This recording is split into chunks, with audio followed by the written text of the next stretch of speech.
we're ready. Clock it in. Lock it in.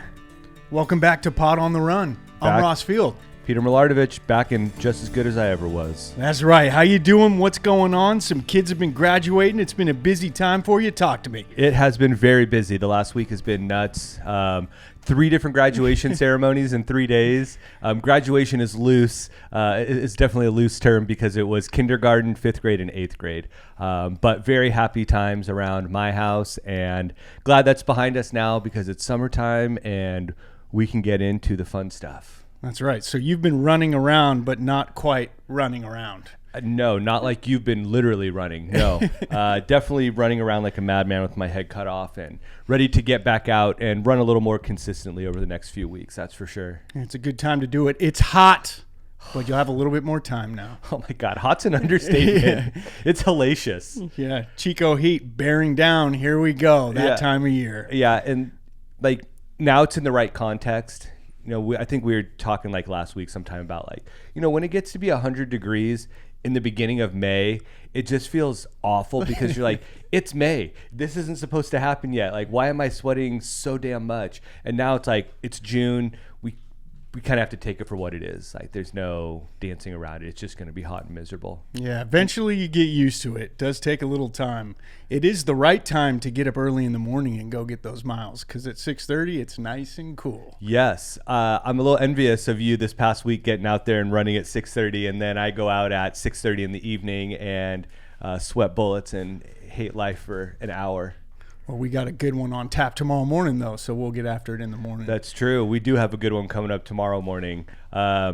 You've never been up to Green Gate, have you? Never done that route. Yeah. So it's an experience. We'll go up and do the loop that Matt Bonner, I saw Matt Bonner run this one a few weeks ago. So last weekend I went out and did it down Green Gate to Annie Bidwell to up Bloody Pin, back up Guardians to the top of Green Gate. And so hopefully my goal is that we make it through 2 of those loops tomorrow. We got to. Yeah. We're doing it. I think it's like 1,800 feet of climb over 8 or 9-ish miles. Oh, boy. Here we go. But that's nothing for you with all the crazy trail runs you've been doing the last 3 weeks. I haven't been climbing the last 3 weeks, though. I kind of took a hiatus from that, so we'll see how I do. But looking forward to it. All right, so this is episode 4 of Pod on the Run. We had a great episode last time with Noah on the scene, coach dropping some knowledge. It was great to catch up with him. Thanks to everybody who's listened. We've got another great show on tap today with a very special guest, the queen of the running scene in the area. Absolutely looking forward to talking with her, and we'll do that in a little bit. But first, let's get to some race highlights recently. Today was a big one. Silver State 50 miler in Reno. A couple studs in the region. Logan Ziegenmeyer and Kyler Dill, best friends forever. And it looks like they crushed it up there, finishing tied for second. Supposedly, that's according to Strava. They may have even held hands across the finish line. Regardless, these guys are monsters. They run a lot and run real well. So congratulations to them. That is no small feat. Definitely. I saw that Strava post. It looked like they ran the 50 miles in Reno in about 8.5 hours. Wow. Another Chico runner was up there, Karen Weintraub. Yeah. Ran into her just the other day and was asking her what's happening. She said, I'm going up with Logan to run the Silver State 50 miler. And she was saying it was going to be hot. I mean, it's Reno, and it's like we were just saying, it's June.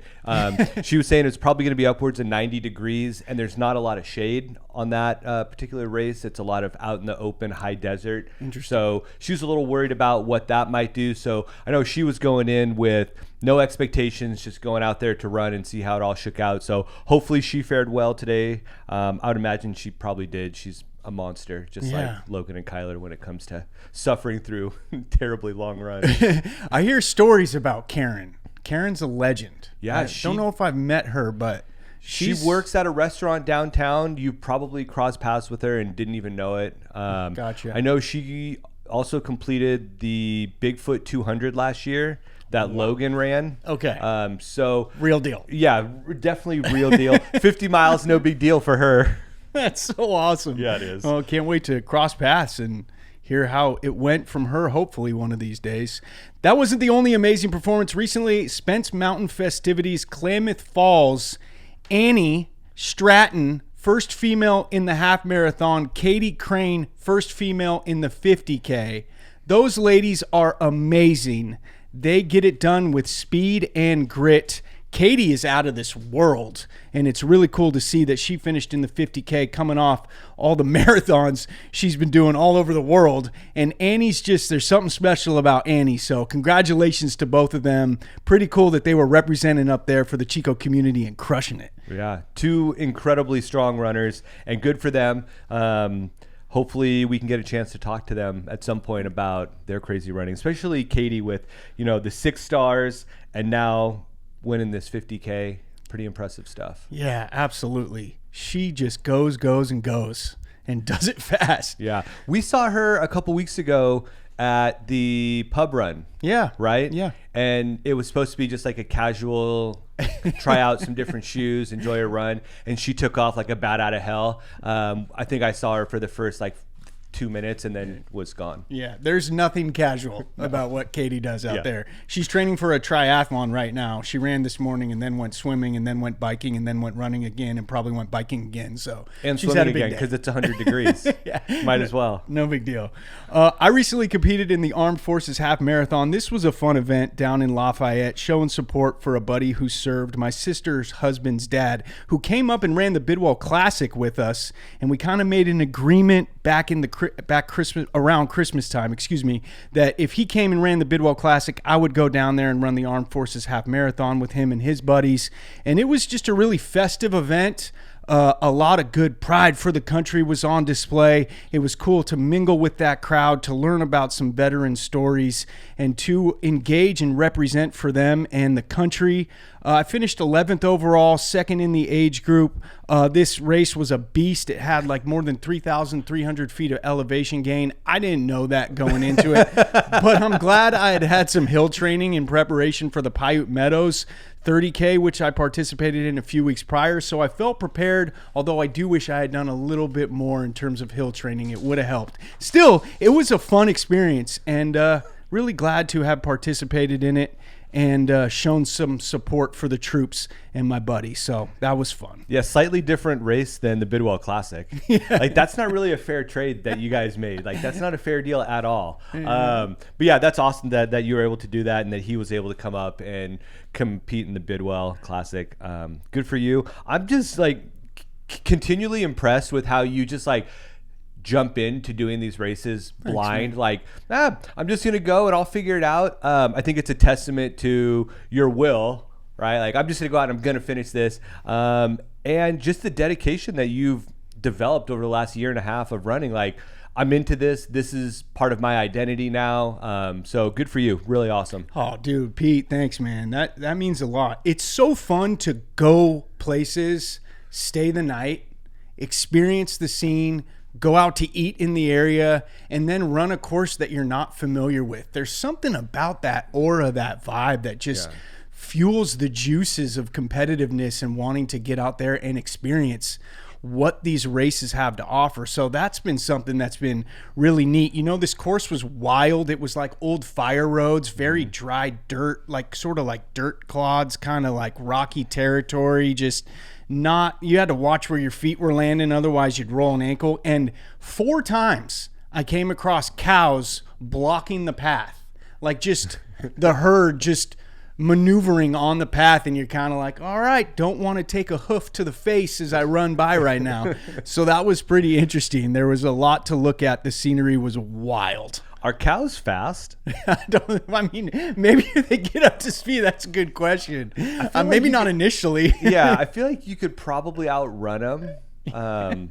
My money would be on you. That's for sure. Oh, thanks, man. Although there was a few babies around, so you kind of had to worry about the moms around the calves, right? So I was kind of oh, excuse me. Sorry, coming through. Don't mind me. Yeah, I'm not going to make any questionable veal jokes. That's for sure. All right. Oh. Well, that's about it on standout races. We're going to take a little break, and then we've got a real special guest we can't wait to introduce. So we'll be right back. This podcast brought to you by hydration. Drink water, dumbass. Electrolytes and salt too. Okay, welcome back. I've had my water. Have you had your Gatorade? I did. I just had some electrolytes. I have a big bottle of electrolytes and a sparkling water. Fun fact about sparkling water that I just learned recently. A good friend of ours from running, Mary Hansen, at BRC the other day was saying, I heard that sparkle water is like really not good for you, like make your teeth fall out. And I was like, what? No way. I hope that's not true. I drink, I don't want to say how many every day, but it's more than I can count on one hand. So we have a friend that's a dentist, and I saw him yesterday at one of the graduations we went to. And I said, hey, Dr. Jim, I heard that sparkling water is not good for your teeth. Is that true? And he's like, well, let me think about it. Depends on the pH of sparkling water, because, you know, your teeth start to break down. I think he said it like a pH of 5. So he's like, oh, well, let's just look up what the pH of sparkling water is, because anything that's acidic is going to break down your teeth. So anything under a 5 is going to be pretty damaging to your teeth. Sparkling water is a pH of 3. So he's like, yeah, it's probably not great for you. But, you know, do your thing, drink sparkling water. He also did follow it up with, if you drink a cup of baking soda afterwards, that will neutralize it. I'm like, oh, well, that sounds easy. A big old cup of powdery baking soda. That sounds awesome. So all you that are like me hydrating with sparkling water, tread lightly. Shout out Mary Hansen for coming through. Yeah. Thank you, Mary. Oh, that's great. And Dr. Jim. Yeah, Dr. Jim dropping knowledge. All right. Well, speaking of knowledge, we've got somebody who has an incredible amount of knowledge when it comes to local racing. We have the Fleet Feet Queen, the Chico running community queen, on the scene today in the studio. We would like to welcome our guest, Shauna Batham, race director, runner, and community leader. Welcome to the show. Yay. Thanks, guys. Thanks for having me. Our pleasure. Thank you for joining us today. Shauna's had a crazy last couple days with graduations yes. and running all over the place to graduation parties and coordinating races and starting races and marking races today. So we really appreciate you giving us a little bit of time after having a crazy couple days. Of course. I feel like that's actually my everyday life. So yep. That's okay. It's the life of chasing kids around. It really is. And you just find balance. Yeah, right. We joke about we're professional taxis, but we're not professionals because we don't get paid. Correct. We're just taxis. I'm just here. A shuttle. Yeah. Yes, 100%. Yeah. Well, it's a testament to your organizational skills, no doubt about it, running around and doing the things you're doing, as well as holding down the fort for Fleet Feet. You've been with Fleet Feet for a long time as a race and program director and community and outreach coordinator. Am I getting those titles correct?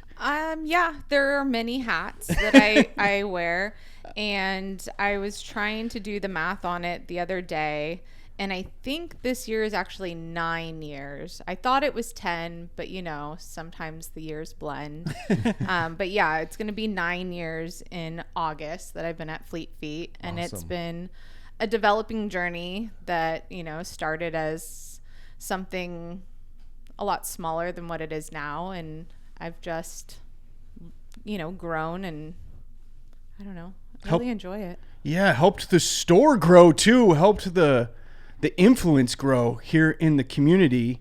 Tell us a little bit about, your roles there. You say you have many hats, but what's the race and program director hat look like? So program director is basically what it sounds like, is we offer training programs from couch to 5K all the way up to marathon with a combination of road and trail. And we provide training programs for people who maybe are new to running, have been out of running for a while, or just need some accountability, want to be hanging out with friends, or just have like a social space. And so we create those programs. They are generally anywhere from 6 to 10 weeks. So little training blocks. And when I coach them, I kind of like to get a feel for the group. Like, what are we looking for? What's your personal goals? And then I will kind of adjust the program. If I get a lot of people that have like high goals, we're putting in some grinding work. But if we're just there for a social time, then I can create that for you also. So kind of feel what the group is about. But yeah, so we have those training groups. Race directing is a different hat entirely. It's kind of one I put on backwards and kind of grind in it. I honestly kind of was resistant at first. So Chico Running Club used to own Almond Bowl and Bidwell Classic. Mm-hmm. And in 2019, they decided that they wanted to branch out and do some other things and asked if we wanted to take them on. And I was hesitant. Christina give a, sure, we'll do that. And we have a running joke between Christina and I that anytime she says we, that means me. Mm-hmm. So I then... Shauna can do that. Yeah. Paul likes to, throw pasta at the wall and I make sure it sticks. So yeah, took those on. That was 2019. We did the Almond Bowl. And I think we had I'm going to say 300 runners. It was pretty small. At that time, there was a race for everything. The market was kind of diluted with just a race for color and a race for bubbles and a race for dogs and a race for this and that and whatever. And so when people are doing all these races, it's hard to, get your volume. So they were pretty small. Then COVID hit. That was fun. We actually snuck in the Bidwell Classic the first weekend in March, and then the world shut down. I remember that. Yeah. Wow. Yeah. So I was in Mexico when they were threatening to shut everything down. Got one last trip in, came home, put on a race, and then stayed at home and chalked my driveway for 3 months. And yeah, so that was that. Post COVID, we did some virtual races, tried to keep that connection with the athletes out there. Fortunately / unfortunately, running is one of those activities that we were able to do outside, and you could do it alone or you can do socially and distant at the same time. Mm-hmm. So there was a group of us that we would still meet even though programs and racing was shut down, and we would just keep going. We called ourselves the little COVID crew. Nice. And we just kept going. So when training came back, we just went full force, and all those little races kind of didn't really come back, but I was ready. Yeah. And so Bidwell Classic, Almond Bowl, we just pumped them up, try and get people engaged and get that community back together, which was so needed after being shut down for so long. We needed some togetherness. So doing those community events were super important, not only for Fleet Feet, but just for our community. Most definitely. So I graciously kept that hat on, even though I was reluctant at first to wear it. Well, I will personally say thank you for doing that. Likewise. The races are awesome. Thank you. All of them that I've run in, I've done Bidwell Classic. Not as long as Tim, who I think has done 40 in a row or something like that. Oh, 40. I think this year was 42. That's amazing. Shout out Tim. Yeah, Tim Ferriss. Tim is a beast. Oh, an absolute madman, right? And I think I'm sure I'm a little bit off, but I feel like he said he's done the half marathon in almost all of those.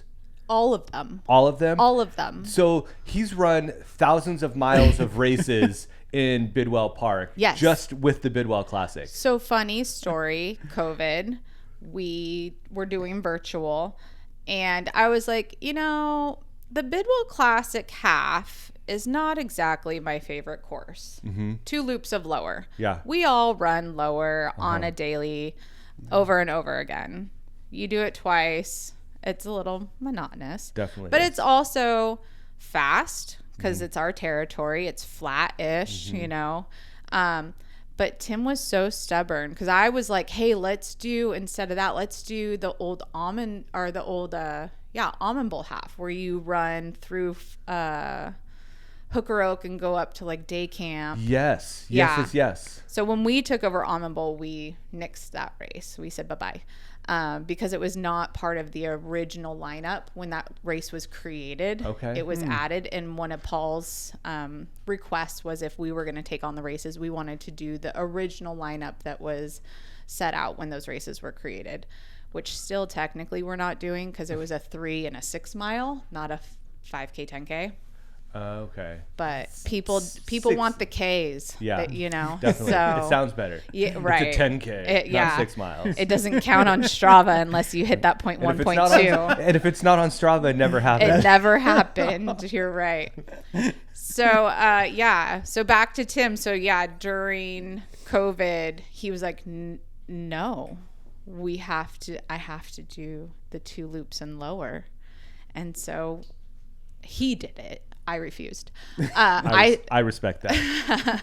I set up an aid station for him. Tim's personal aid station. Yes. So I did that for a few of the races actually during COVID, where I just kind of shanghaied it. Was like, we can't talk about it because the city might get mad at us. Yeah. Are we outside of the statute of limitation on that? I'm not quite sure. Don't worry about it. We'll ask legal when this is over. Yeah. Tim. Tim, chime in. But it would be kind of word of mouth, like, hey, show up at this time at this place. I'll start a stopwatch and ride on a bike, and you just chase each other, and we'll call it a race. Yeah. And we did that a few times. And but Tim had to do the OG course to make sure his streak continued. So cool. That is so cool. It's pretty cool. Rumor has it that the city is going to be paving Lower Bidwell Park, repaving. That's what I've heard. Some people are saying that. That's what I've heard. Could you imagine how much faster it would be and how much more fun it would be? Yeah. And maybe Allie wouldn't dislocate her knee. Oh, yeah. Going through Lower Bidwell. There's kind of some little parts that could get you. It's sketchy. It's still flattish and it's still good. Yeah. But if it was freshly paved, it'd be so fun. Yeah. People would be blistering it. Yeah, they would. I will say that is one place I do not like running in the dark. Mm-hmm. Unfortunately, I have broken and rolled my ankle in the last year. So, and all due to potholes. Yeah. Well, when I broke it, I stepped on one of those oak balls. Yep. But was running water tower, just kind of, and it was at 5:45 in the morning. Second time was stepped in a pothole. So it's like, if we can get those roads. If anybody at the city of Chico is listening to this, Katie Hawley, please. Ashley's husband. Please. Yes. Please pave the road around Lower Bidwell Park. I want to go back to the programs, Shauna. Sure. I've been doing the programs for 4 or 5 years now. And when I started my running journey, it wasn't that long ago, relatively speaking. It was like 8 years ago. First 3 or 4 years, I was running with a couple friends who also ran. But felt like I needed something else, right? Like when you run alone, it's hard to be inspired and motivated and accountable to work hard and really grow as a runner. And that was like one of the best things that I've gotten from doing these programs is the accountability and the push to do more with running. 100%. Not necessarily like more races, but just to like run intervals, run hills, run distances, run speed, right? And I think that's something that a lot of people, I think, would get from these programs if they haven't done them before, is this opportunity to train like a real runner, like a real runner in quotations, right? I'm 42 years old. I'm not a real runner. I'm a runner who's trying to do what I can at this point in my life. I would argue that. I like to argue, for one, but I like to argue that you are a runner because you run. Mm-hmm. And I also despise when anybody calls themselves slow or, kind of down talks themselves based on their ability, because you're still out there. Yep. I have a sign on my desk that was gifted to me as I was entering into my first road marathon back in 2016, I think. and it says it's not about finish times, it's about finish lines. So it's lacing up the shoes, getting out there and going. So I argue, Peter, you are a runner. Thank you. Last I checked, you finished first male in the 10K at one of my races. Hey, let's go. And again, we talked about this on another podcast. The fast guys in Chico didn't run that race. And so thank you, everyone who's fast in Chico that didn't run that race. You let me have a little bit of glory. There is that, but also they didn't show up. Exactly. So, and that's what we talked about too, is like you can't control who you race against. All you can control is how you run on any given day. There are a lot of people out there that are faster than I am, and I am okay with that. I have been dead last in a race before, but I also finished it, and it was a 50K. Yeah. So, and it was my first 50K, and I was like, I don't care if I'm last. My goal was to finish. Absolutely. And I kind of did like with Logan and his friend, one of my best running friends. We finished all our big races together, literally holding hands at the cross. Sweet. So first half, first road marathon, and first trail 50K, all of our finish lines are together. Oh, that's awesome. It was very, very special. Shout out to Kathy. Yeah, Kathy. But yeah, no, I argue that you're a runner. So, but the training programs are super great for that push. A lot of times, especially I'm going to be coaching a summer program here shortly, it gets hot, and we are doing mornings, but it's still hot. Yeah. And so, you tell them they're going to do, 4x800 at threshold, and they, you get the grunts. And I'm like, hey, look, A, you paid for this. Yeah. B, you wouldn't do this unless you were here. No one's going to go run hills. No one's going to go run speed. And unless you're Logan. Yeah. Like the average Joe isn't going to do that. They'll go out for the casual run, run with the pack in the morning, but you're not going to do that intensity workout without that push. And it's really great to have like a group of people with you, all suffering together. Most definitely. Doing the same thing. Misery loves company. 100%.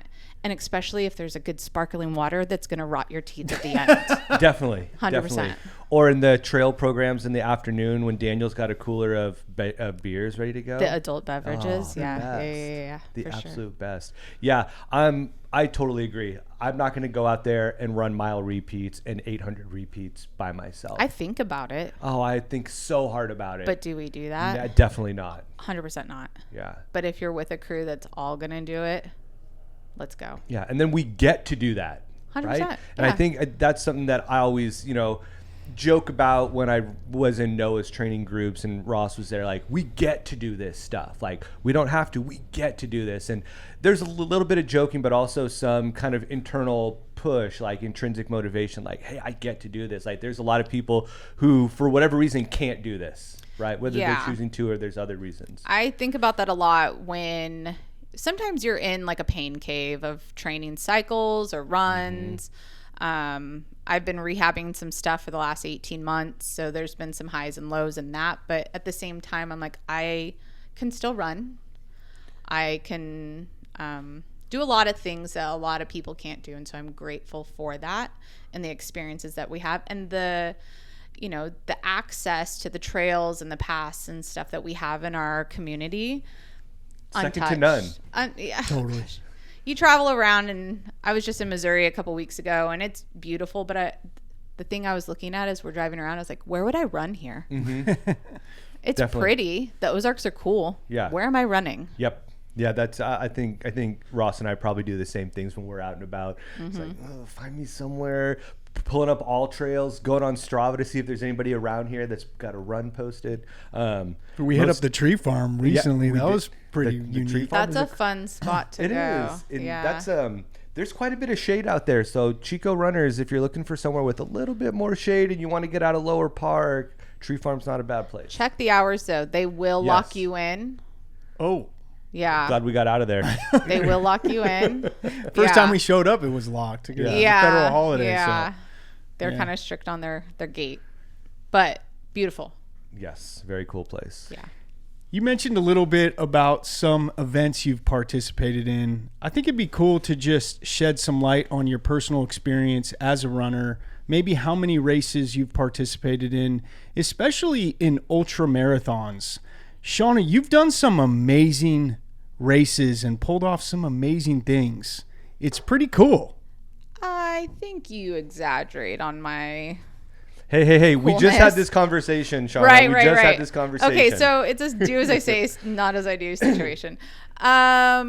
Yeah, okay, so my story, I wasn't a runner as a kid. Like, I did shot put for track. Nice. I was like, I will throw. I am not running. That was me in 7th grade weighing all of like 76 pounds throwing shot put.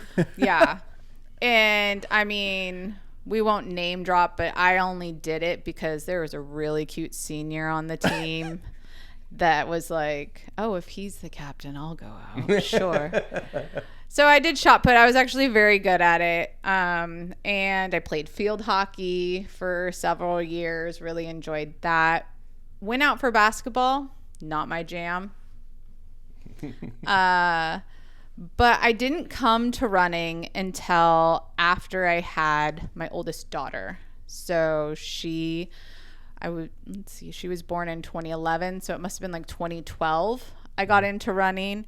For health reasons, I had gestational diabetes with her. My doctor was like, hey, you have like a 60% chance of getting type 2 diabetes later in life if you don't keep a healthy lifestyle. And that was like a huge check-in, because between, high school, college, starting adult life, you kind of just get into this, like, you just settle in and didn't take certain things as important as others. And so my physical activity, I would go to the gym, but I just wasn't. It was going through the motions. Yeah. It was doing it to say I did it. Right. Mm-hmm. And so I was like, okay, check. This is like a real life slap in the face. We need to move forward. And one of my coworkers at the bank I was working at the time was like, hey, Fleet Feet has these training programs. They have something called like a couch to 5K. I was like, okay. And of course it was for the summer sizzler. Who does a couch to 5K in the summer in Chico? It was ridiculous. I would leave work at 5:30 in the evening in June and July. It's hotter than Hades. And I would I would change at work, because we all know if you go home, you're not leaving. So that air conditioning and couch at home, it just hits different, as the kids say. It makes it really hard to leave again. So I'd change at work, and I would get in my car, and a car that's been sitting in a parking lot for 8+ hours is so hot, and I would not turn the AC on. I would just roll the windows down, and I would drive to the run spot. And I was like, this is how we're acclimating. Wow. So I would drive to the run location. And in the beginning of a couch to 5K, it's a lot of interval stuff. And so my homework runs I would do on my lunch hour. I would go to my mother-in-law's house. I would run her neighborhood, jump in her shower when I was done, and then go back to work. Good for you. I was dedicated. And I did really well at it. Did my first 5K. Don't remember my time, but it wasn't important. It wasn't important. I finished it. Yeah. And that was the first time I drank the Kool-Aid. And I was like, oh, this is legit. Yeah. This is cool. There's a bunch of people doing this with me. There's like a target race. I met some cool people. They have like the same mindset. They're trying to achieve the same goal. We can talk about it. Yeah. And it just became addicting. And so then it was like, that's when I met Kathy. And then it was like, oh, well, what are we doing next? Well, if we ran a 5K, we can run a 10K. So we signed up for the 10K. Set out to do the Jack Frost, which is a 10K, which doesn't exist anymore, but did that. And I remember Coach Ramon was the coach at the time. If y'all know Ramon, he used to coach for us. And I remember we were doing speed workouts. One of Noah's favorite workouts is mile repeats out at the airport. Yeah, buddy. Yeah. Heard all about it last week. We love that. Yeah. So we were doing that, but also there were like fartlicks involved with it. So if you don't know what a fartlick is, it's a play on speed. So you kind of run a little slower, then you speed up, slower, speed up. Well, this amateur person, first 10K, first time I'm hearing a fartlick, I'm like, that's a funny word. Yeah, it is a funny word. And not really knowing pacing for my self yet. I'm just super fresh. I ended up hurting my hip, leg, something. I think it was my hip flexor. It was my first running injury, and I was sad. But found out I was pregnant with my second daughter shortly after that. Oh. So I ran as much as I could through that pregnancy. Yeah. And then when she was born in November 6th to be exact, my first run my dad's after that. birthday. Is it? Yeah. It's a good date. That's Brett Garrity's birthday too. Oh my gosh. It's a good day. Small world. I know. So I had her on November 6th. I ran the Run for Food that year. I just said 3 weeks later? 3 weeks later. Yeah. Jeez. It wasn't pretty, But you did it. but I did it. And I remember the bank that I worked at, some employees were out there and they're like, if you can run a 5K, I think you can come back to work. I was like, Want to bet? try me. No, it was cool. But yeah, so that was the start of my journey. And then it just kind of evolved from there. Fleet Feet reached out to me when Caitlin was about 2 to come work for them. And I was still on the train. I was still doing races, shamrocking, half marathons. Chico Running Club used to do this really cool race series thing because they put on a bunch of races. So if you did a half, a 10K, and a 5K, or, you got some swag out of it. And so I kind of started that since that went away. But that kind of suckered me into doing my first half because I was like, I want that jacket. I have to run a half to get that jacket. Done. Fine. Fine. I want the jacket. I probably wore the jacket like 5 times, but I had to have it. You earned it. Had to have it. I wore it with pride. I was like, look what I did. And then I was like, well, trail sounds cool. Started doing trail. And then Terry Kozlowski, if you've ever met him, is one of the coolest He was in our dudes. training group this past winter with Noah. Such a cool dude. Yeah. When Kathy and I decided we were going to do a 50K, he was just like our personal coach of like knowledge. And he's the one that suggested Siskiyou Outback. If you've never done it, I highly recommend it. When I ran my first road marathon, I got done and I was like, well, that was a one and done. Never doing that again. That was awful, which it wasn't terrible. It was what it is. In the moment, it was terrible. Yeah. It was in Eugene, Oregon. It was beautiful. But yeah, I was 100% convinced that was a one and done. When I finished my first 50K, I was like, oh, when does registration go back up for that? Wow. Yeah. Do you think that was because it was trail instead of road, or had you just had such a good experience prepping for it that you were like, I could do this again? Like, how do you go I'm that not distance? sure. Yeah. I remember Brett being so concerned about us and thinking we should probably drop down in distance. Maybe we weren't trained enough, or I don't know. There was some concern. And that was a race we finished dead last. But we had that sweeper on our tail and we're like, dude, we're 7 minutes ahead of the cutoff. Yeah. Get out of here. Yeah, we're like, good. we're good. I do recall passing the last aid station, and once they said they were good, we went around the bend to where they couldn't see us anymore, and I full on cried. I was like, oh my God, I hurt everywhere. But we knew once you passed that aid station, it's the finish line. You just had to get there. Yeah. It was yours for the taking. So I don't know if it was just trail. It was the adventure. Terry was so great. His piece of education that he gave to us in his cab over in the parking lot as we were camping the night before the race was, this is your only job tomorrow. There's nothing else that you need to do. Yeah. Yep. You just need to put your shoes on, put your vest on, and go. Get it done. And just do it. I like that. And so I would just take it one aid station at a time.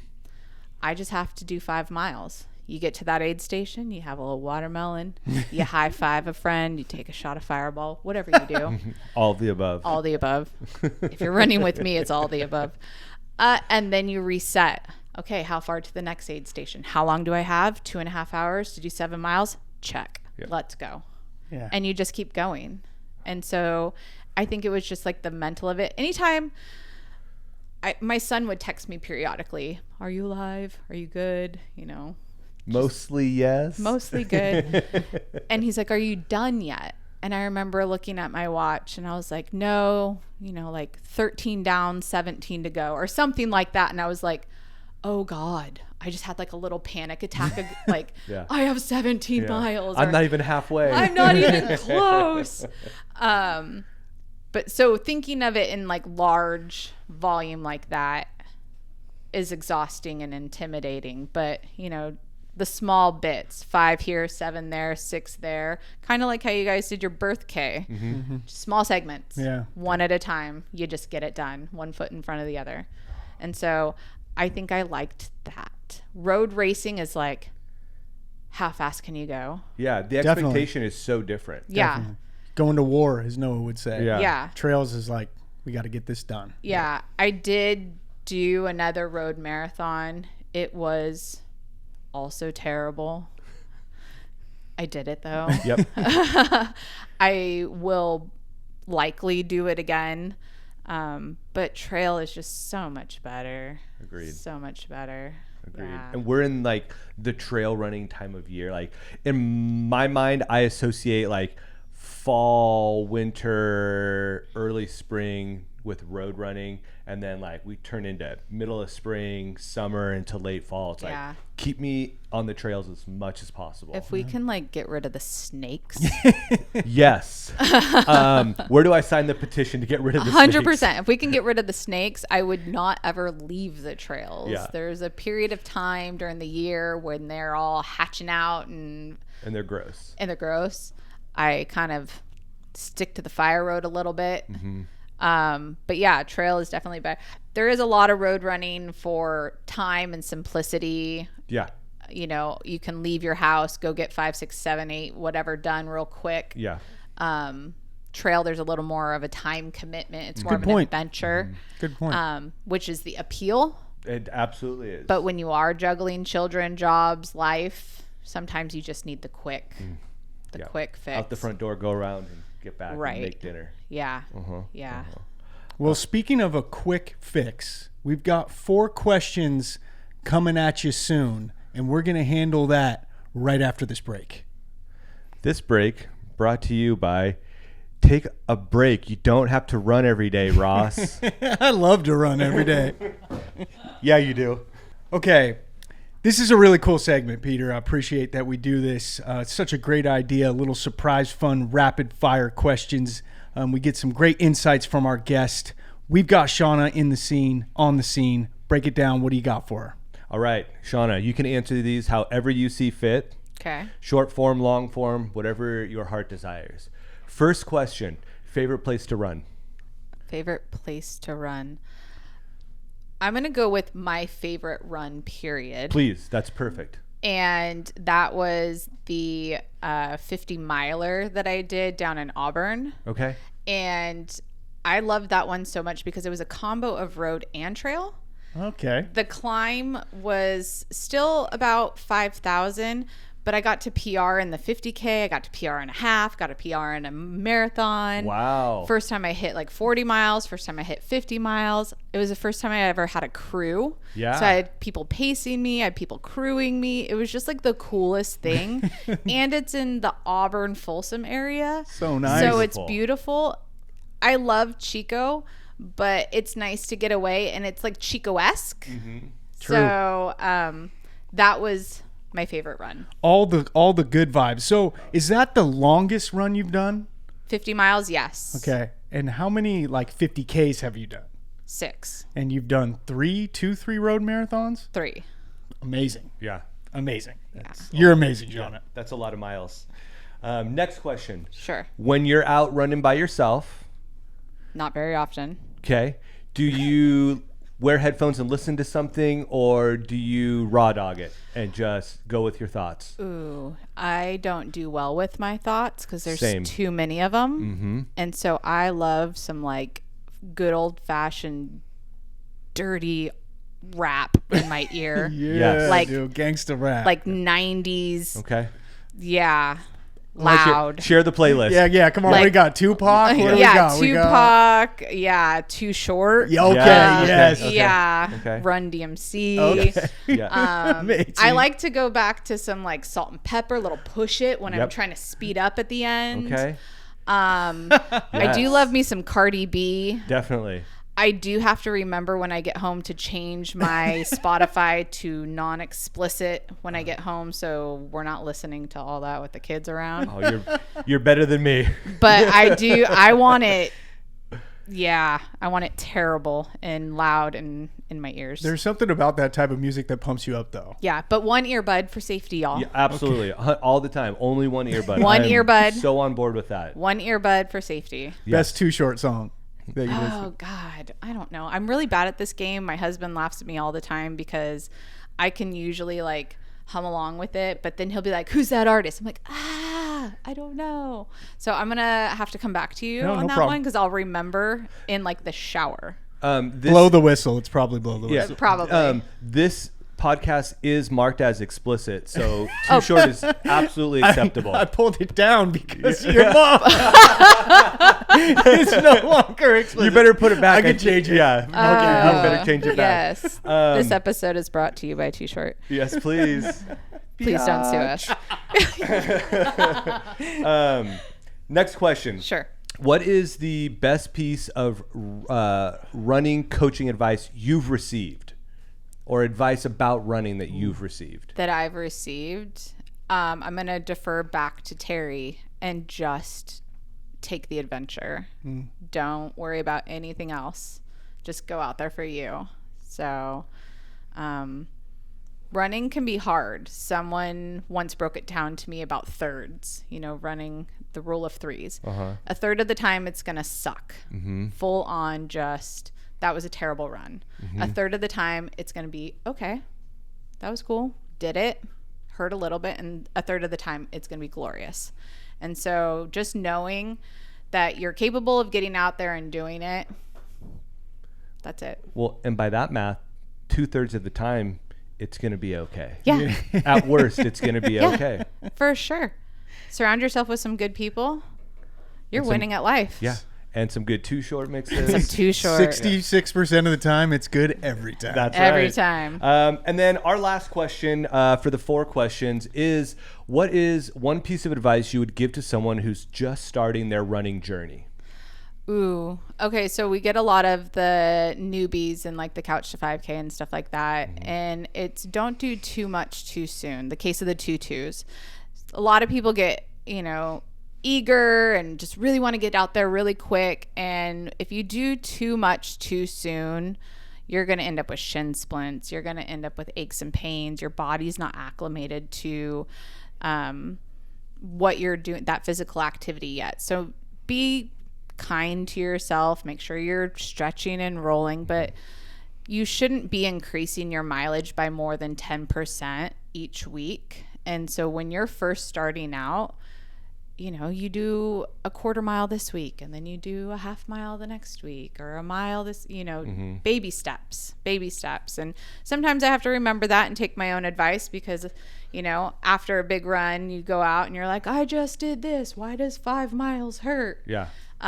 Because you just did that. Because you huge just did run. that thing. Yeah. So, give yourself grace and don't do too much too soon. Yeah. I think that's something that Ross and I have talked about before is like, it's so easy to like go out there and run super hard and then be totally like spent energy wise in a mile or 2 miles. Yeah. And I think that's probably why a lot of people don't stick with running, because they go out there and say, I'm going to go run 5 miles, and they blow out that first mile as hard as they can. They're like, there's no way I can do this 4 more times right now. Right. And then you're all of a sudden running's the worst thing you've ever done. Well, and like 80% of your running each week should be done at easy pace. And what you think is your easy pace, I assure you, is faster than what your not easy even pace. close to easy pace. No. Even professional athletes have a hard time running easy pace. You really have to slow it down. It's hard. Yeah. It's a hard thing to do. It's a hard thing to do. And when we're talking easy pace, like really we're talking like zone 2, right? Right. And if you don't have a gauge of what that is for you personally, it's even harder to get in that zone. Like, I'm running, 10-minute miles. Yeah, well, that's still zone 3. Like, you should be running 12-minute miles or 13-minute miles. And I think for a lot of people, I think the general person, when they think of running, they think of elite runners, right? They watch the Olympics every 4 years, or once in a while track and field will come on TV and they're like, wow, those people are crazy fast. Yeah. That's how everybody runs, right? Right. And it's certainly not. It is not. No, we should be running easy. We should be caring for our bodies. We should be hydrating more, stretching more, strength training. Y'all, get in the gym. Both of you. I'm looking at you. Is this a good time for our mailbag question? It could. Well, we kind of switched it up, but we could definitely go down that avenue. Yeah, I think Shauna just gave us a nice segue to our mailbag question. Yeah, we did have a few questions come in from some great people in the region. One of them was from Shane. She had another question. She switched it up on me this morning. She wanted to ask something else. But initially, her question was, how do you weight train as a runner? And what do you do specifically in the gym, Shauna? So strength training for a runner can look a few different ways. You just like starting to run, you don't want to do too much too soon. So if you're starting out strength training, you're not going to go into the gym and just start doing heavy deads. That's just no. Start with some squats, air lunges, some push-ups, getting that core nice and tight, body weight activities that are going to build that strength. And then over time, adding some weight to it. If you're going to do the Bulgarian split squat, which single leg stuff is fantastic for runners, working on that single leg because you run one leg at a time. Yeah, you never it have makes 2 sense. feet on the ground. Exactly. Anytime you're running. Add some weight to that. I like to do single leg, like box step ups. See how high you can get it. I'm working on a 30-inch box right now, doing some step ups. Hey, let's go. It's not. Good thing I'm tall. But yeah, so doing that, twice a week would be a nice beginning sesh, 20, 30 minutes. Getting some of that strength in and then building weight to it. Definitely incorporate that core. I personally have been strength training pretty heavy for about 18 months, 2 years now, rehabbing some injuries and stuff like that, trying to build back. And so I do a little bit heavier. Yeah. I am super competitive, and so now I'm kind of like, oh, what's the PR on that? Yeah. If I can't PR on the run, I'm going to PR on this lift. Hey. Well, and doesn't a lot of the science say that weight training is incredibly good for longevity? 100%. You should be able to, so they say right now, as a female, I haven't really looked into males because it doesn't pertain to me. Fair. You should be able to carry your body, is it 80%, 90% of your body weight for a minute?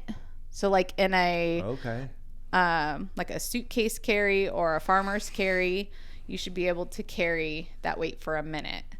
I hate farmer's carries. It burns your forearms. It sounds awful. But yes, you want to increase that bone density because as we age, that kind of declines, and we don't want to be 80, 90 years old and unable to do the activities. I want to be 80, 90 years old and being that person out at the half marathon, still beating the 20-year-olds, That's right.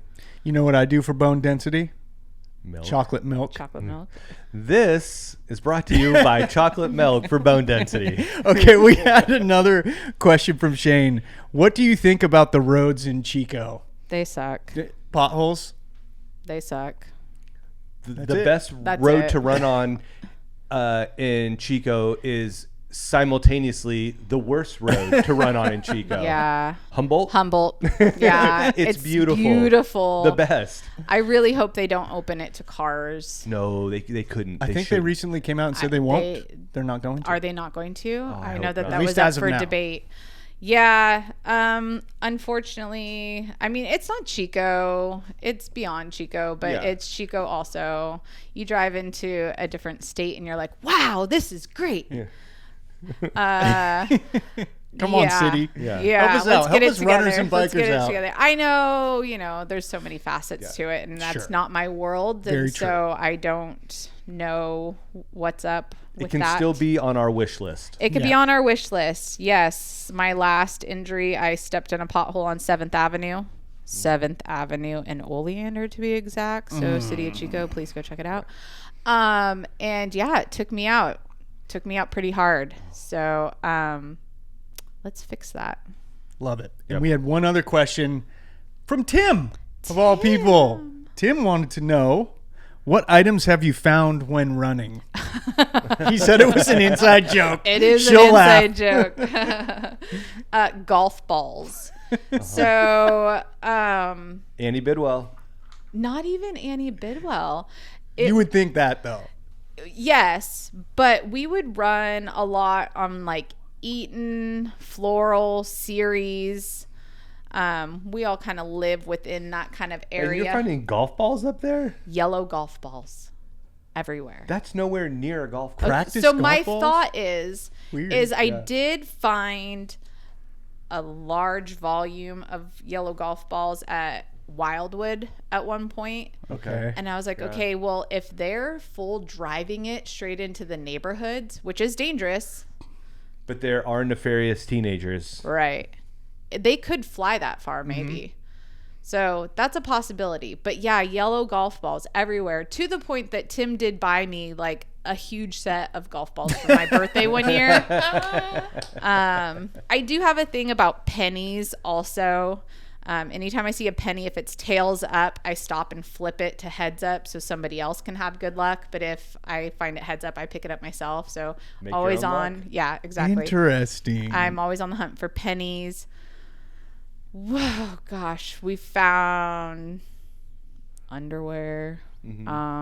I mean, you find weird things in college town. Yeah. But golf balls, Especially on a Sunday morning. Those not on a Wildcats. holiday weekend. 100%. Come on. But yeah, the golf balls, it was a running joke for a while. No pun intended. And they were Nice. the Well played. marathon golf balls. Somebody was trolling you. They were. Tim. Yeah. And they were all Maybe yellow. Tim was planting all these. Maybe this was all Maybe. something even bigger. Maybe. I would shove them, the pockets in your Yeah. tights. I would shove them in my tights, and I Totally. would come home and I had a jar full of them. And yeah. That's golf funny. balls. Well, it's interesting that we talked a little bit about potholes just a second ago and sort of the city, because that kind of segues into this next topic, something that I think not a lot of people in the community are aware of and could be very interesting to learn a little bit more about. And that's kind of the behind the scenes of race planning, whether it's the Bidwell Classic, the Almond Bowl, or the Fall Trail Classic, which everybody should go sign up for immediately. But hey, how races come together. What does that entail? How do you choose the routes that we get to run in these races here in Chico? It's a good question. So when I was handed the Bidwell Classic and the Almond Bowl, those routes were already planned. Okay. Those are 50-year-old races.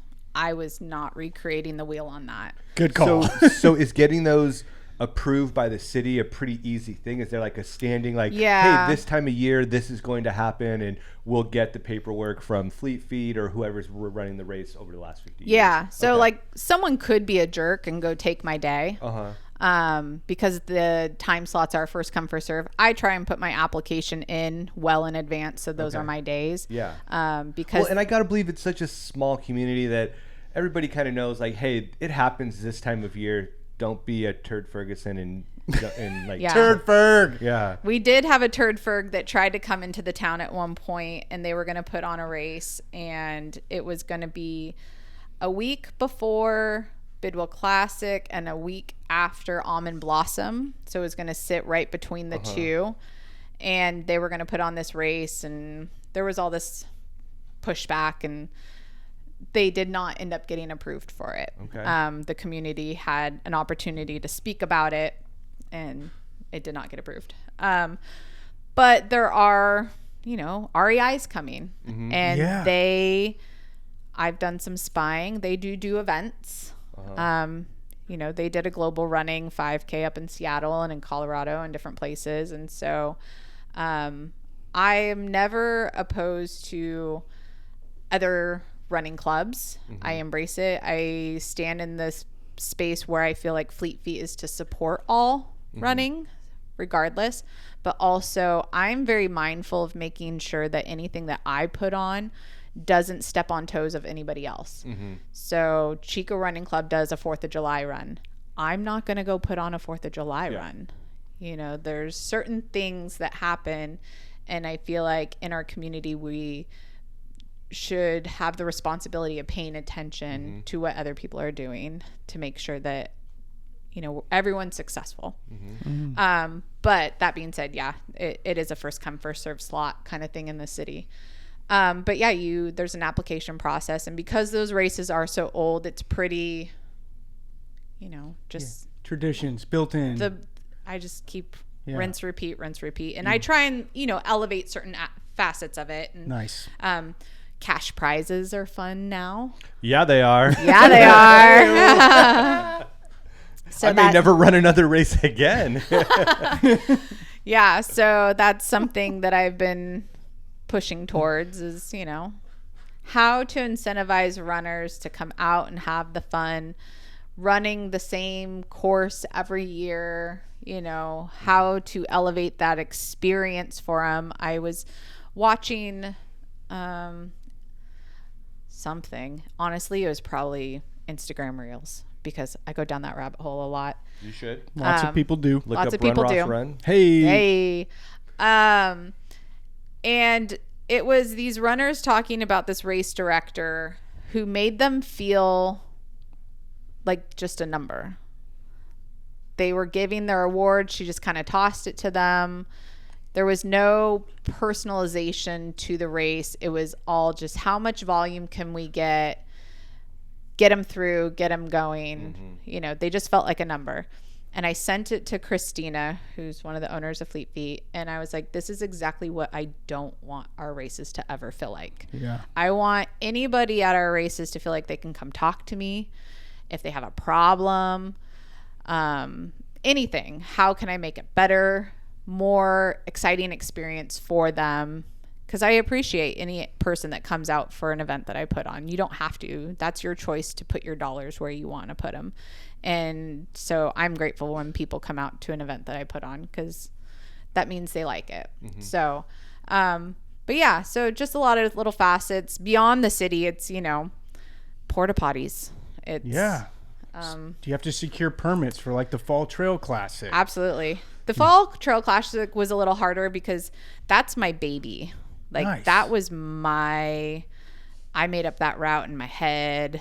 That was super cool. Yeah. That's great. I would love to do something like that. That's really neat. The concept of the endurance challenge is not new. But it's new to Chico. It's new to Chico. Shout out Billy. Yeah. Champ. Whiskey Town had something similar. And Nikki Stadler, who used to be the owner of Under the Sun Events, had told me about a 4-mile-an-hour challenge that they did. I think it was a last man standing kind of situation. At the time when I was putting it on, I was like, within our community, Logan would probably be the only one out there forever. But now it's grown. Yeah. It's grown. There's a lot of big hitters out there. There are. And that's one of the things that I think Ross and I have discovered in the last few months is like, there's some insane runners in this community. It's really popped up. Yeah. So I'm excited for it. I would like to expand. I'd like to expand on maybe the time or distance, but right now it's so clean that with the 8 hours, it gives you a 50K. Yeah. And a lot of people, a 50K that's a big bite. Yeah. They've never chewed that before. I didn't even think of it like that at all. That's the first time I've ever. But it is. The 32 miles is a 50K. It's a 50K. So I kind of like the cleanliness of that. You know, because I thought about doing 12 hours or if we go last man standing. I don't think the city will approve a last man standing like an endless one at the current location. If I changed it, I have had a few people ask me if I would be willing to do it on road change it up, do a little. That sounds terrible in my Yeah. opinion, but It sounds like sore knees. oh, right. Definitely. But yeah, but the routes, yeah, those were just kind of something I loved the idea of having to creek cross every time. Nice. Definitely. That was, yeah. It's very unique. Do you have to communicate with the city to secure the permits, or how do you handle logistics for these events? Like, Yeah. fill us in, because we want to learn. So there's an application process for sure. Any new event, you have to present to the Parks Commission. Interesting. Yeah. And so then they have an opportunity to, ask their questions, and they have to vote on it. Okay. Yeah. So one of the big things was, do I have a beneficiary? This isn't just a for-profit thing. Yeah. Safety, security. So I have to have mappings. Is there any prerequisites? Like, They're looking at the environmental impact. Right. Like, are you going to come trash the park? 100%. And- What's your flagging? How do you plan on securing it? How are you taking Yeah. it down? There's a lot of guidelines that they are looking at to ensure that the park stays secure and safe. That this is something that is beneficial to the community, not just your pocketbook. Yeah. So, yeah, there was a lot of facets on that. So, yeah, the Parks Commission, that's the biggest hurdle, is getting through them. They're scary. They're scary. Well, imagine it's a little time consuming too. Yeah, it's quite the packet. And then they approved with conditions the first year. I don't really remember what the conditions were at this time, but so had to meet those conditions. And then as long as there was no, negative feedback, then I can go into the next year with that.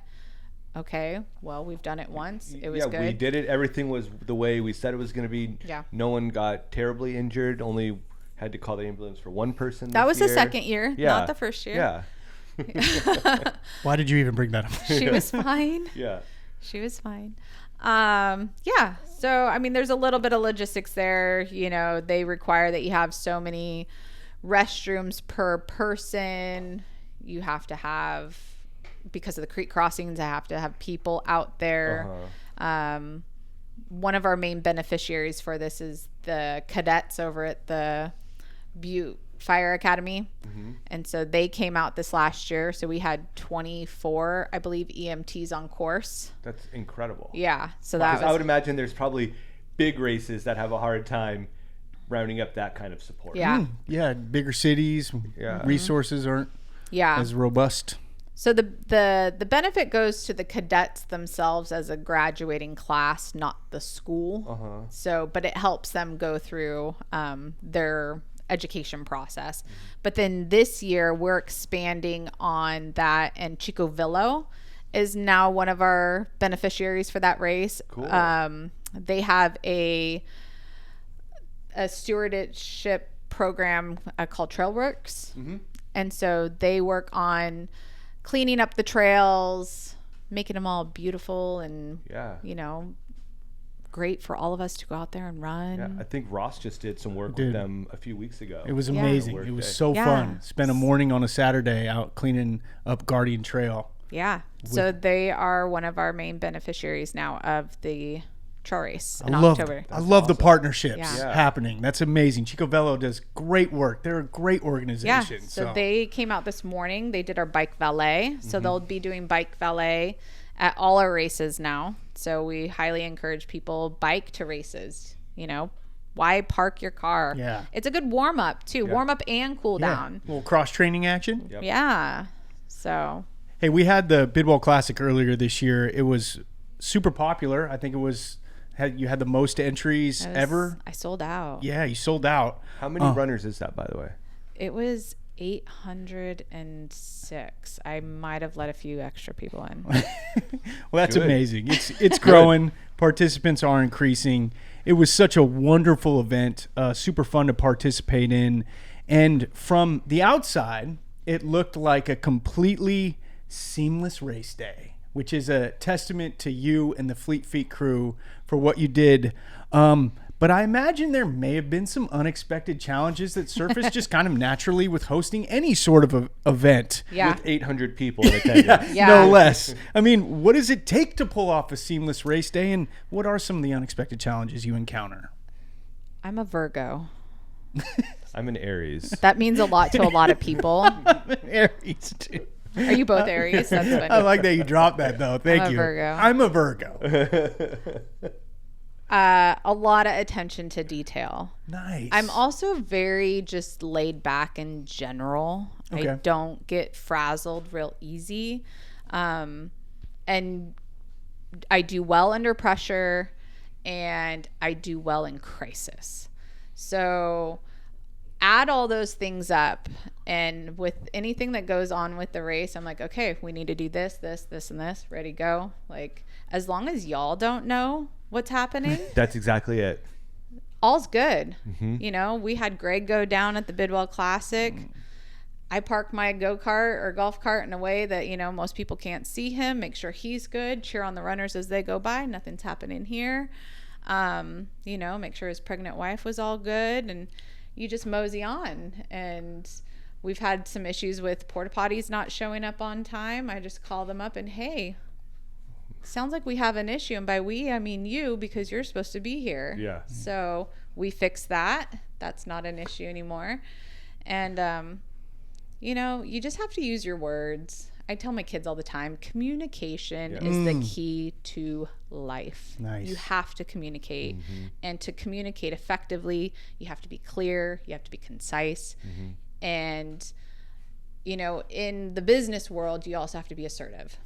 So you just put that little combo of things together, you make a nice running cookie, and you have a good show. Yep.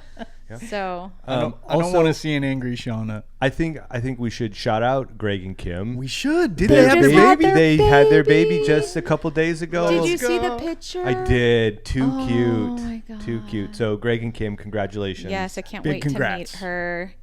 Kenzie? Kenzie. Yeah. Nice. Good name. Kenzie Stein. Kenzie Marie Stein. Kenzie Marie Stein. Kirsten's about to have her baby too. Yeah. I know. I'm so excited. Shout out to Kenzie Marie Stein, future 50K-er. Trail runner.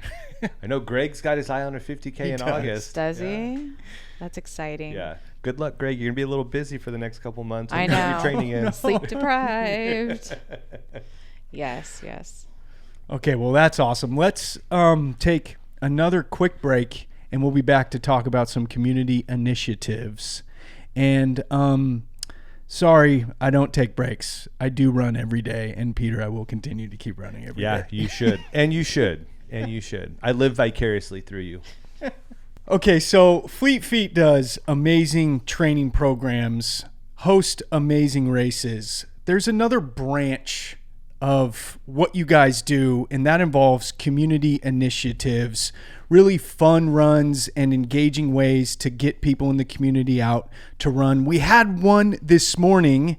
It was a celebration for Global Running Day, a free little 5K to celebrate movement, and there was a lot of connection happening downtown. What did you think of the 5K Global Running Day event today, Shauna? Oh, Global Running Day. It was fun. So technically, I guess Global Running Day was on Wednesday. Right. It's the first Wednesday of June Gotcha. is what it's supposed to be. But I like a party. And who's going to party on a Wednesday after work? Yeah, it doesn't work. I mean, we try. I'm not above it, but I you're know. right. Well, we will do it for a pub run in 2 weeks.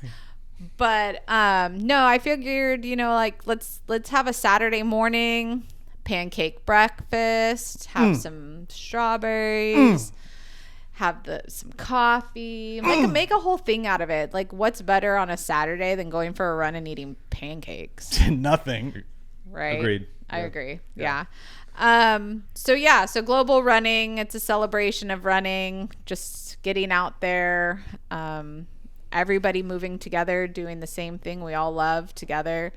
There's a lot of races out there and they cost things. And so I wanted to make this one a free event for everyone to come. And That's really awesome. yeah. So cool. So no cost, come out, run a designated course.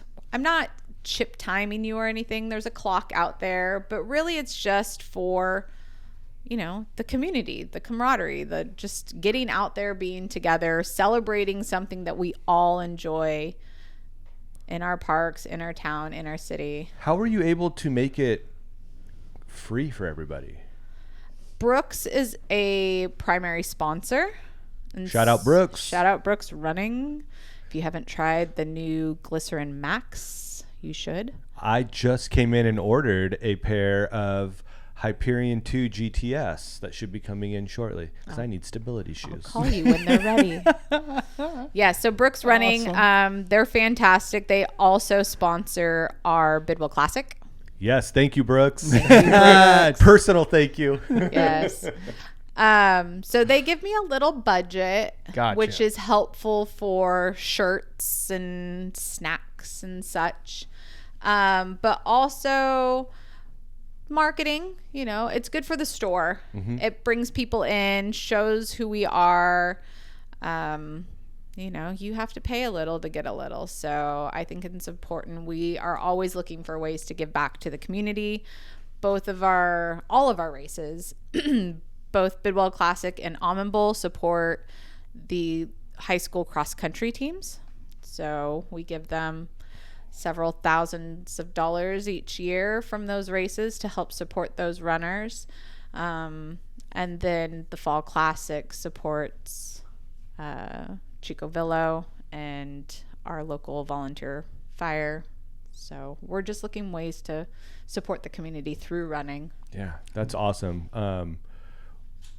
I love Fleet Feet. I'll just say that. I'm going in there. I come in cool. there. I come in there like with no intention of getting anything, just to come in and say hi to everybody. And we love that. Like, people come in all the time. I love when people come in just to, hey, I'm going to run this race. What do you think? Like, have you been there? Do you know anything about this? Yeah. Like, I'm new to nutrition. What do you think? I'll talk all day with you. And I'm not a PT. I'm not a doctor. I'm not an expert. I'm not a pro athlete. I am a human that runs, and I will tell you my thoughts. I think that's what all of us runners are looking for, is some camaraderie and validation. And somebody that's relatable to talk to. Yeah. Yeah. It's not easy to go talk to a PT or some super elite runner about what they're doing, right? Because they're not just the average runner. There's an intimidation factor. Absolutely. I mean, even amongst some of our local runners here, there's a little bit of intimidation factor. Like, I love you, Paul, but I wouldn't let Paul coach me for the longest time because I was intimidated. I was like, he's so fast. He's so, like, you guys talk about Peter the Form. I mean, Paul's like the OG the Form. Yeah. And I'm like, he's going to watch me run and be like, what in the hell is wrong with you? And so it's just intimidating. It is. So to find somebody that's your average everyday Joe, like, most people don't know that I've ran what I ran. They're like, wait, what? And just give them my little bits of knowledge, and hopefully that helps them. Yeah. I always say, if I can do it, you can do it. Definitely.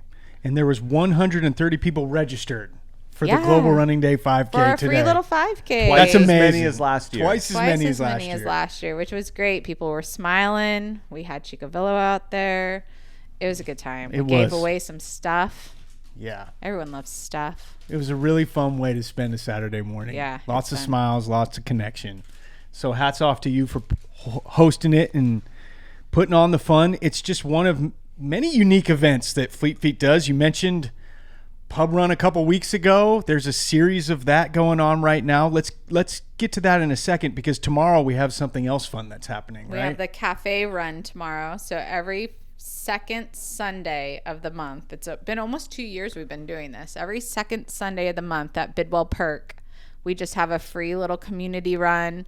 Sometimes we have 5 people, sometimes we have 30 people, but it's just open to anybody. Bidwell Perk provides complimentary free drip coffee out there, so you can get a little brew before you run, after you run. tomorrow Hoka will be out there with us, so that will be fun because when Hoka comes, they give away good stuff. What time is that? 8:00. We'll be. You're gonna be green gating it. We'll be Yeah, by that smashing point, down we'll green. probably be climbing up Bloody Pin, kicking ourselves that we didn't just go have coffee at a casual Sunday run. Well, how Choices. long does it Choices. go? I mean, it's as long as you want it to mean, go. maybe we I could think swing over there after. generally we start at 8, and I think people are usually gone by about 10. We go for a little run, little social. You got to get the ham and cheese croissant and the lemon vanilla chai latte. Stop it. It's so good. So good. They do a great job. Shout out to Bidwell Perk. What's the guy that Teo. owns Teo? Teo is actually Stadler. he's really good friends with one of my buddies who I used to work with at the news station, Jeff Thomas. And when Teo made an appearance in the Bidwell Perk video that I did last time, he was like, "That's my buddy Teo," and I was like, "No way." Anyway, Teo's so small world. Good but- people. Good people. Yeah. How about the pub runs though? Pub Pub runs are runs. so fun. The best. Yeah, so we kicked that off a couple weeks ago.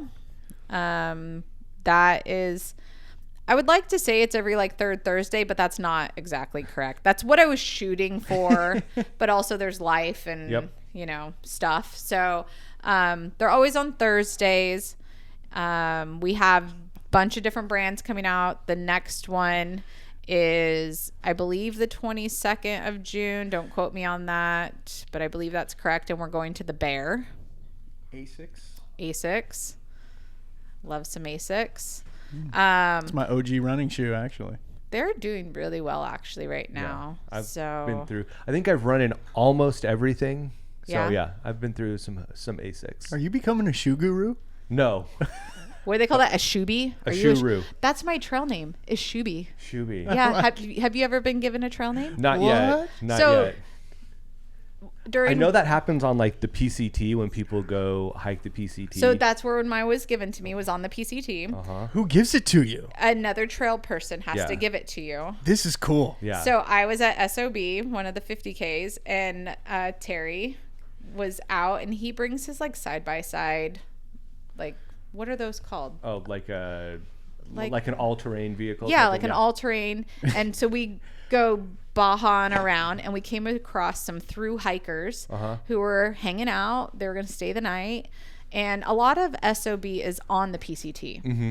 And so we're just getting the stories. I mean, because they've been out there for however long. Yeah.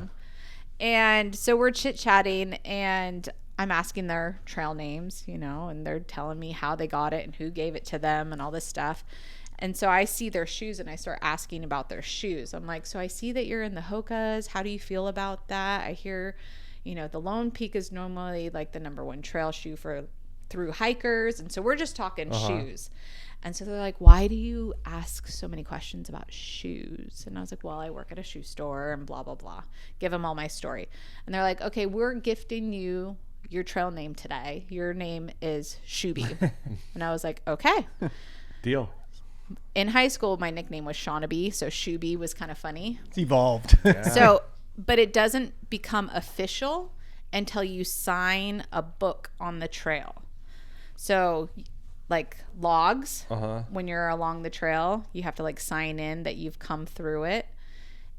Well, if you go to the ecological preserve, you know, when you're doing like the Green Gate Run, go out towards the there's a book. And so I signed it. So it's official. It's official. Shooby. It's written in. It's written in a book. It's written in stone or book. Ish. Same thing. Yeah. Yeah. It's written in the stars. Yeah, it is. So you guys need trail names. I guess we do. Yeah. I know Ross has a spirit animal now. Oh, do tell. So yeah, at the tree farm the other day, we're running and we run across this turkey with a bunch of baby turkeys. Yeah, it was, so it was wild. That's yeah, cool. they were like this big, like size of a golf ball. You can't see this because it's audio. I would put it in my pocket. Yeah. And Ross texted me afterward and said that that's our spirit animal, but I'm gonna say it's your spirit animal. So Okay. he's young Turk. Young Turk. It used to be bald eagle. Clearly, you've never been attacked by a turkey running down El Monte before. No, but I've shrieked in Upper Bidwell when a turkey was in the bushes next to me, and I thought it was a big old snake. Do you know that they can fly up into trees? Now I do. Yeah. So if you go down, is it Hooker Oak? The roundabout at Hooker Oak. Uh-huh. So if you go down that road towards Sierra View, I want to say they the like second hang out right there. Yeah. So if you go into one of those cul-de-sacs, the big pine, they go up in that. And so we were running, and all of a sudden, all these turkeys come out of the tree. Young turk. It's like what nightmares are made of. Yeah, that's right by my house. I'm gonna have to avoid that now. Have fun. Great. Young turks. I think we derailed. Yeah, we did. Well, pub runs. Pub runs. I think Pub one of my favorite questions I've ever asked you on camera is like, what is a pub run?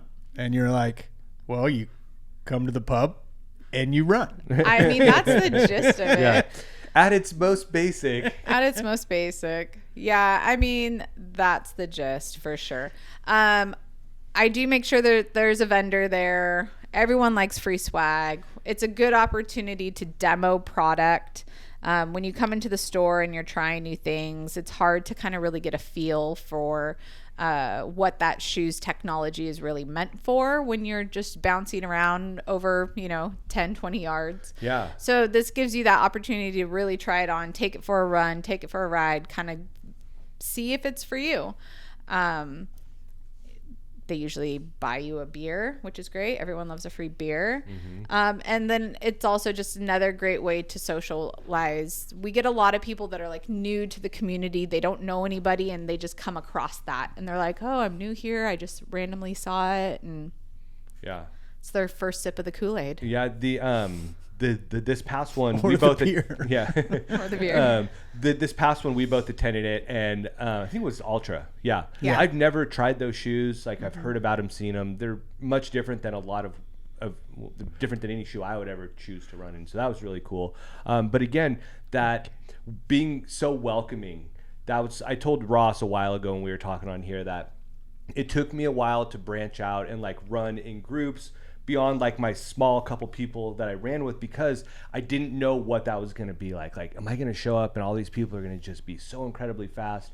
Are they going to like not want to, be welcoming or whatever it might be? Right. And I think that's certainly something that all of these community events that you guys put on, you specifically coordinate, they're just so welcoming and friendly. Like it never feels like I don't belong, or that anybody that walks up, you're like, hey, cool, try these shoes on. Cool, beers afterwards. Cool, let's chat. Like I think that's something that Fleet Feet offers that I don't know if everyone knows just how welcoming it really is when you go in the store, when you go to these events. Yeah. Well said. Yeah. I appreciate that feedback because that is 100% what I strive for. I know that like going to different group runs or events can be intimidating. Mm-hmm. Maybe you're going to know someone, maybe you're not. How are you going to be in the club, out of the club? It's like high school all over again. Can I sit at the cool table? Yeah. The answer is yes. The answer is absolutely yes. So I want it to be super inviting for everybody. All paces, all spaces. If you are a walker, hey, if you demo that shoe, you still get a beer. Mm-hmm. You can walk. Yeah. It is a walking space too. We just want everybody to enjoy what we have to offer. Walking is a gateway drug to running. Sure is. I think you just dropped the name of this particular episode. All paces. All spaces. All spaces with Shauna. Definitely. I like that. That's good. Yeah. Write that down. Oh, wait. It's recorded. Any upcoming training programs? We got the summer. Yeah. So we have a road program that I will be coaching. It is a 5K, 10K combo, and that starts July 12th. That will be early morning runs on Wednesdays. So it's too hot to run in the evenings. And so many times I have to cancel groups because the heat index, because, safety is a priority. Definitely. So 6 a.m. on Wednesdays, 7:30 on Saturdays. That's a 6-week program. So we'll run July 12th to August 16th. And then we have a trail program coached by Daniel, which will be a 10K half combo. So we do these combo classes during like winter and summer because the groups are usually smaller. People are traveling. Commitment's kind of an issue. Makes sense. Yeah. So we want people to be able to come in. I'm also very flexible. If people are like, I can only come on Saturdays or whatever because of life, like email me. I'll work with you. Yeah. Send them the workout and do it when you get a chance. Yeah. Like, let's chat. But yeah, so we have those programs coming out. Registration's open for all those. Registration's open for the Fall Classic. And then we have our full lineup of training programs that will start in August. And that will be, couch to 5K all the way through half marathon. So, yeah, and I just strongly urge anybody out there who just maybe listening to this and is thinking about getting out and getting moving a little bit, like we're all testaments to, having started basically at the bottom, just gone out there and got moving. And I think your story is a real cool testament to that you got moving and met Terry and got inspired, and you started from the couch, walking out the door and starting to run. Yeah. And, it's changed lives and it's helped us. Yeah, I think something cool that all three of us share after having this conversation is that we aren't like runners for life.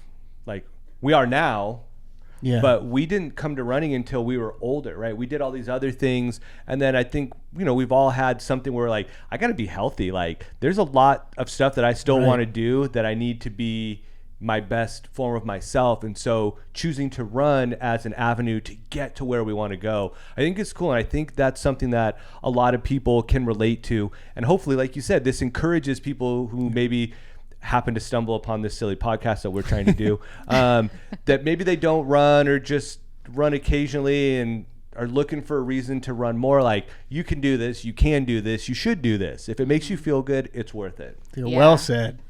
I strongly believe in leading by example. I have 3 children. I started running when my oldest child was 7. And so that's all he really remembers and knows. And so to see him now in the gym, doing his own thing, working out, living a healthy lifestyle, meal prepping, mimicking the things that he's seen me do. I don't pressure him to do it, but it's just normal. Yeah. And now my daughter's in dance and sports and, making healthy choices. Yeah. It was that click that I needed in life. And so I just encourage other people, let's just live healthy. I think I'll borrow a line from Gandhi: be the change you wish to see in the world. Sure. Right? So it starts with us. Absolutely. For everybody else. Yes, exactly. Well, it was really cool to learn about some of the distances and the races that you've done. I had no idea that you've done some of that. Yeah. It's incredible. My I remember 50 you mile training was a for secret. that. It was a secret. There was a secret, but then you're going out for like 4-hour runs. Like I went dark on Strava. I 100% went on. Well, then none of it happened. I posted the race. Yeah, only the race. Yeah, only the race. There was a few people that they kind of got their feelings hurt because they didn't know I was doing it. I kept it very secret. I'd done several 50Ks, and when I decided to do the 50 miler, I had reached out to Logan and Rodrigo and was like, I think I want to do this. I don't know which race to pick. They helped me kind of pinpoint what would be my best first 50. Awesome. And they were spot on with which one I chose. And then I knew who I was already training with. And so I was like, I would want these certain people to pace me or be my support. But I also wanted to keep that circle small because I was scared. 19 extra miles. That's a big difference going from a 50K to a 50 mile. Yeah. I was intimidated, and I kind of used an unconventional training that I didn't think some people would agree with. And so I kept it quiet, and I just did a lot of runs, a lot of distances with my dog. And the best kind of company. Yeah. And then I did it, and I just was kind of like, if I'm going to fail, I wanted to fail on a small stage. So there was that. But I did it for me. It wasn't for anybody else. Yeah. That was the biggest thing. I was like, I'm doing this for me. I'm not doing it for anybody else. So yeah, I went quiet on Strava. And so yeah, a lot of people didn't know that I did that. We talk a lot about that fact that, running is not for you don't do it for other people, you do it for you. And so there's a lot of people who, this stuff pops up on Strava and we see, oh, somebody ran a race this weekend. That's cool. I just saw them a week ago and nothing, like, they didn't say anything, right? Yeah. Because it's not about the accolades. It's about, I'm doing this for me because it makes me feel good. It makes me healthy, whatever it might be. Yeah. I wanted to do that distance. I wanted to see if I can do that, see if I had the mental grit, and I'd been on training blocks over and over and over at that point, and I was like, I know the physicality was there. Yeah. But yeah, it was all for me, so I kept it quiet. But yeah, I went dark on Strava, so I guess it doesn't count. No, it absolutely counts. But you have me thinking about some of those trainings you did. I'd like to maybe pick your brain or learn about those. And speaking of thinking, there's things that get Peter thinking. Yeah, I have been thinking. So I picked up this new book. I've been reading it for a couple weeks. It's called The Way of the Hermit. It's a nonfiction book. It's called The Way of the Hermit, My Incredible 40 Years Living in the Wilderness by Ken Smith. It's really interesting. Anybody who likes the outdoors, just likes a good story about this guy that lives a really unique life, definitely worth picking up. But in the prologue, he wrote kind of like an introduction, like, hey, here's what my story is. And this part stood out to me. I think it's relatable to all three of us. So it says, I hope in your reading you might see some parts of this life that you may wish to adapt or adopt into your own. The freedom of a grand horizon, the taste of something gratefully and sensitively taken from the wild, the liberation to be had from discovering that not everything that is good has to cost you money. And I think, having talked so much about trail running today, and this being trail running season, like I said, that this gift of what nature has to give us, and all you have to do is go out there. It's right in front of us. Like, we can't all necessarily live the hermit lifestyle that this guy does, which is absolutely incredible. He's not an antisocial guy. He's just doesn't want to live within the confines of society. He comes back in and sees people all the time, but lives out in remote Scottish Highlands. But his thing is, anybody can adapt parts of this lifestyle to what they do, right? Whether it's camping for a couple days, or like we do, going out and trail running for an hour, 2 hours without music, without a cell phone, right? Just our watch, so that Strava can see that we actually did this, because we have to have some proof. But I think it's just really kind of a cool way of remembering why we run, right? It's to be healthy, yes, and it makes us feel good, but also to enjoy what's literally right outside our door all the time. Life is short. Embrace it. Yep, get out there. We're so lucky to live here. We are. Just as long as the turkeys and the snakes don't. Stay off El Monte. I'm done with them. All right, I have one wish. It's, I don't know, like the fall. It's cooler out. We wake up on a Saturday. The city's shut down. There's a bunch of people in the town from out of the area. They're staying in hotels. They're spending money on local establishments. And they're getting ready to run Chico's first ever marathon. And Fleet Feet Chico has hosted this, or is hosting this. And Shauna has picked the route. Is there ever a potential for a marathon in Chico? Could you imagine that? I can't imagine it, but could it become a real thing? If only we knew someone. Could. So in your vision, I'm going to change it from fall to spring. There we go. Even better. Ross and Peter's birthday marathon put on by Fleet Feet. As long as it's cool. Right. Just cooler temperatures. Cooler temperatures. Yeah, I've thought about it several times. Chico used to have a marathon. Mm-hmm. Okay, then shows when I know. Take a little bit about what I said back. It has happened. Okay. I don't recall what the route was. I would have to look up that. I know that it's out there somewhere. Paul might know. I know when it comes to shutting down roads, it's challenging, I'm sure. and expensive. But it's definitely something that I've wanted to dabble into. My energy right now is really into the Fall Classic. We're going into year 3, and I finally am feeling a little bit like, okay, I think this is coming together. I think we've kind of figured it out. So I'm really hoping this year, seeing how this year goes, because if it's one of those things where I'm like, okay, not rinse and repeat, but like I'm feeling comfortable going into next year. Yeah. Then I'm ready to tackle a new event. I've wanted to do a run up in Paradise.